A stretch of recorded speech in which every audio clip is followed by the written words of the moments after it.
Howdy for you for a quick little vlog. It's been a few days since I've done one. I've been a busy beaver, man. The snow. The snow has fucked shit up, man. Sorry, I've been sitting here watching Oak Island, getting caught up on that, and got an alert on my phone saying, Floki Inu crypto is skyrocketing because of the burn. And I go, all right, finally, maybe I'll because I got like 100,000 of them I paid $1 for. All right, maybe I got some cash going. Fuck, it's worth $3. I paid $1 for it, it's worth $3. I'm not going to complain, but if you're going to send me a fucking alert over my phone and tell me Floki Inu is skyrocketing, it better be at least, 50 cents to $1 a token, man.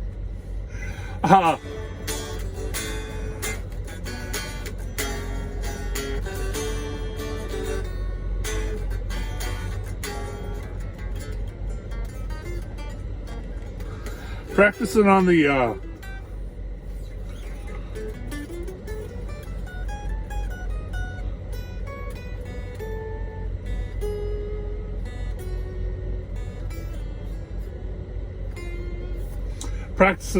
Fender Made in Mexico Player Series Strat in Fiesta Red, or as I call it, I don't know what fucking color it is. Still digging this guitar. I still have the yellow one with me, but I'm kind of digging this one a little more. The yellow one needs to be set up, but this one's just chunkier. It just feels better to me. Les Paul 666 and Les Paul 667 weigh about 10 pounds a piece because they're unchambered, and I don't know. I'm just better equipped for heavier guitars. But that's just me. But I still dig that yellow one. I still dig that yellow Made in Mexico Strat. Just not as much. There was a couple of things I wanted to talk about. I'm not going to plug in today. I'm sorry. I just don't feel like it. You can see the amp right there. There's my positive grid. Which brings me to an off topic here. Yeah, don't ever follow any of these positive grid amp groups on Facebook.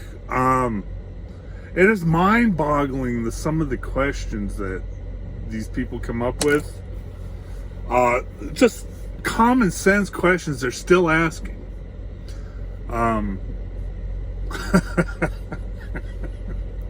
So I kind of have shied away from that for a while. Man, my hair is all fucked up. Let's see. Oh, there we go. Turn it this way. Split it down, part it down the middle. There we go. There we go. Anyway, yeah, don't do that. But I will mention a little tip to some of these people that are on Facebook and they can't figure it out. They've been playing their positive grid through their headphone the whole time. They haven't really even, played it without headphones. And then they take the headphones off and they decide to play it, just through the actual speakers. And they realize it's either really bassy or it's really high in treble. Now, I'm going to tell you, placement of your small amp like that is a lot like placement of a microphone in front of your stack, okay?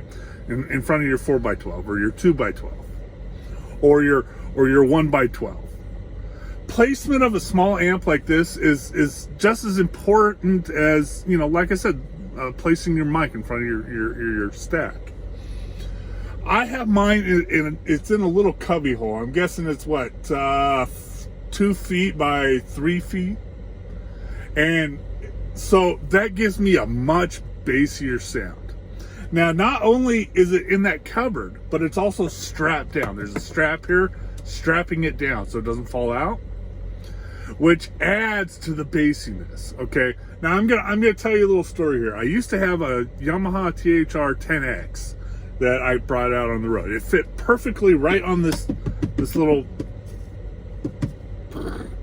I don't know what the fuck this call this I don't know, thing.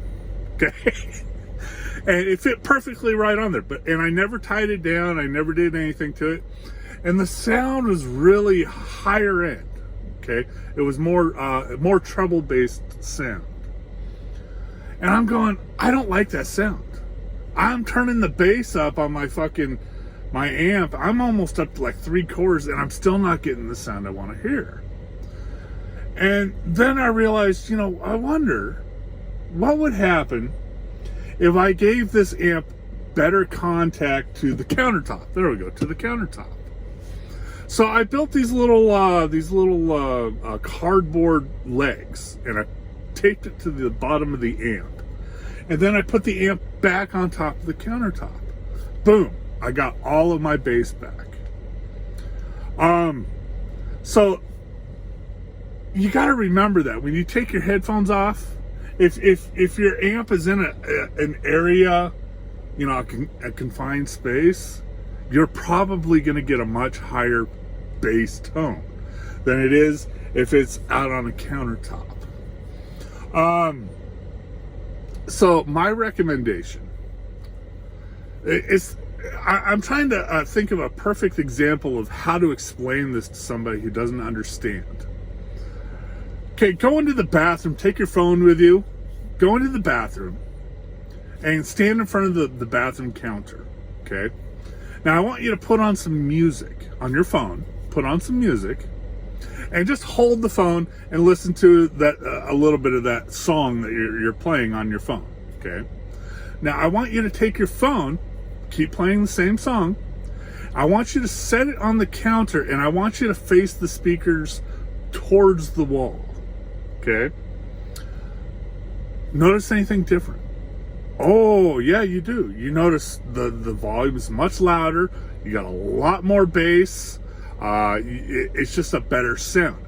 What you're doing is you're using the speakers on your phone to reverberate the sound off of the wall, and it's projecting it. Okay. That's the easiest way for me to explain how to place your small practice amp. Okay. Personally, my little Orange Crush 10, I put it in the corner of my room, right in the corner on the floor. Okay. Now, I don't have hardwood floors, so I don't have to worry about the rattle the amp will make as it vibrates across the floor. But I do have to make sure there is a weight on there to give it good connection to the floor, and I get a really nice sound. It reminds me a lot of the early 80s Crate G10 amp. I mean, those were primo metal amps, for those who don't know. But in order for me to get that sound out of that Orange Crush, I think it's a 10, it might be a 20. I have to put a little bit of weight on the top, put it in the corner, and adjust it accordingly, and it's a primo sound. Same idea. I'm not facing the speakers towards the wall like I am with the phone. I'm actually projecting the sound out, but it's using the wall to help with the tone. It's hard for me to explain because I'm not a sound wave engineer, but if you've got a small practice amp like this and it's not very heavy, and you're just setting it on the counter, and your tone is like your tone is either super bassy or your tone is super treble, my recommendation, move it. Maybe put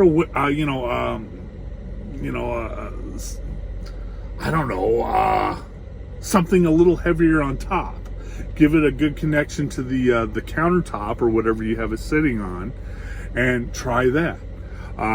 But mainly, if it's too bassy, move it away from the wall and more into the room. If it's too treble, do the reverse. That's just my what I've noticed, and hopefully that helps out some of you people there in the Positive Grid amp forums. Second thing, I am on crypto vacation, flat out crypto vacation. You can see in my posts on the Easy Ravioli Facebook page, I'm kind of floundering because I really don't know what's going on. I'm going on the data I collected months ago. Now, it's not good for me to post that and tell you people that, that's fact. I don't know anymore. I haven't been keeping up with the markets, okay? I gave you Aptos. I gave you Aptos twice. I gave it to you when it was at $8, and I gave it to you when it was at $11. And I also gave it to you when it was at $16. So if you missed out on Aptos, that's your fault. But I gave that one to you for free. The website is not going to be free. I'm tired of giving away good content that's going to help people for free. And then they go and they use that information and they pass it off as their own, and I get no credit for it. I'm tired of doing the work for free. So that will change here. I will still throw out a freebie here and there. But for the most part, if you're going to want the good shit, you're going to have to go and actually pay for it at the website. And I'm not actually charging much. I'm charging $1 a month, so $12 a year. And you're going to get much more detailed information than what I throw on the Facebook page. But I am on hiatus. I will keep throwing content up there to the Facebook Easy Ravioli Facebook page, but for the most part, I really don't know. The markets could be going up, the markets could be going down. I have kind of flatlined. I'm just kind of staying out of it. I'm not watching it. Once I get away from checking my fucking my phone every 5 minutes to see if my crypto's gone up or my stocks have gone up, that's when I know it's time to get back into it. See, when I did this before, back in 2006 to about 2010, I got really into it and I got burned out. At around 2010, I was like, I just forgot about it. I just stopped completely. I had accounts I completely forgot about. And so I don't want that to happen this time because I'm enjoying it this time. So I want to make sure I can last for the long haul, and I'm taking a break. I've been taking a break a couple of months now. Might be another month or so. I don't know. But I'm in no hurry, okay? Now, as far as the markets, I think crypto's on a run, but I'm not going to say it's going to be a full-blown bull run until Bitcoin's around 25K, Ethereum is around 2,000. That's when I'll know, okay, we got a serious run going on. You got to remember that at the last big run, Bitcoin is 40K. Ethereum was what, 3,500, 4,000? I can't remember exactly. That was a good bull run, okay? A bull market. This, I don't know. I don't know what to tell you what it is. Could be a spike, could be the beginnings of a bull market, but we still got that lingering recession thing going on. So I'm not getting too involved, and I'm not that worried about it. I'm still checking my stocks. I'm checking my crypto a couple of times a day. Find myself every once in a while checking them more than a couple of times a day. But I'm just going for the ride. This is what all of that hodling has been about. Doing your weekly buys, your monthly buys. It's for times like this when the prices go up and you're making a decent profit, and you can either hodl it longer until it goes way up, or you can sell it when you think it's at its top, or it meets it, or it's at your investment needs, and then sell it, and then do it all over again. You just keep doing the cycle, man. Just keep doing the cycle. But that's what the hodl is all about. And now for stocks, okay? Tesla's up. Microsoft's up, Apple's up, Seaboard is up. It's kind of floundering though. Seaboard's going from 4,100 down to 3,800, back up to 4,000. It's kind of floundering a little bit. But for the most part, I'm not seeing any giant gains on anything. I'm seeing a nice spike up. But like I said, I'm not really getting into the market. I'm not diving headfirst in. So, like I said before on the Facebook page, do your own research. If I mention something, do your own fucking research. Don't rely that I know what's going on. Because I know. I'm guessing. So, and I'm trying not to guess and get that information away. What else we got going on? I also wanted to mention that I plan on bringing out, I'm really missing my ESP, my E2. I got to bring that one out. I don't know whether it will be Blackie or Brownie, because one's flame black and the other one's flame caramel. That's it, caramel. That one, and I'll probably bring out one of the new guitars I haven't brought out yet. Maybe a Charvel, maybe a Squire. I don't know. I got a lot of guitars I haven't brought out yet, and that's why I stopped buying this year, because I want to play catch up and get all those guitars that are worth doing a little video for, give them their time. But also remember that it's winter time, and I'm staying out a little longer than I usually do because it's winter time, man. I've already been shut down 2 days in Wyoming, so it's winter time, so I'm staying out a little longer. So I'll be bringing out the same guitars for at least a month. Okay. What else did I want to talk about? Social media. Not really big into it. Like I've always said, I'm not really big into it. I try. Don't really dig it. I enjoy being sarcastic at a sarcastic asshole. But no, I really don't dig it. So don't look for me there. Hold on.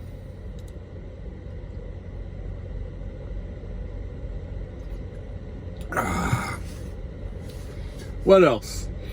Oh, I got some adult products coming out here pretty soon. They're going to be My Flavor brand. We got a little bit of everything for everybody. Yes, we got gay, we got straight, we got male, we got female, we got all sorts of shit coming out under my moniker, my brand. Seems to be a big thing with you fucking I don't know, what are the Gen Xers, shit, I can't remember what they call them anymore. The 90s babies, the people with really shitty work ethics. I can't remember. Millennials. There we go. We even got shit from millennials, but they're really into that brand thing. I don't quite get it. In order to have a brand, you actually need to have something worth of value, in my opinion. But I don't know. Anyway, let's see. What else did I want to talk about? There's a bunch of shit.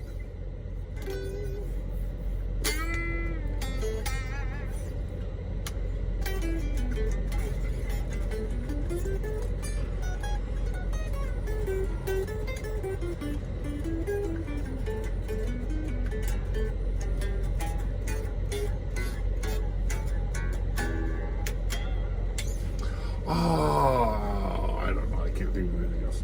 All right, I'm going to end this feed blog. That way you know I'm still live. It's got a little bit of everything in there. So also, wake up. See ya.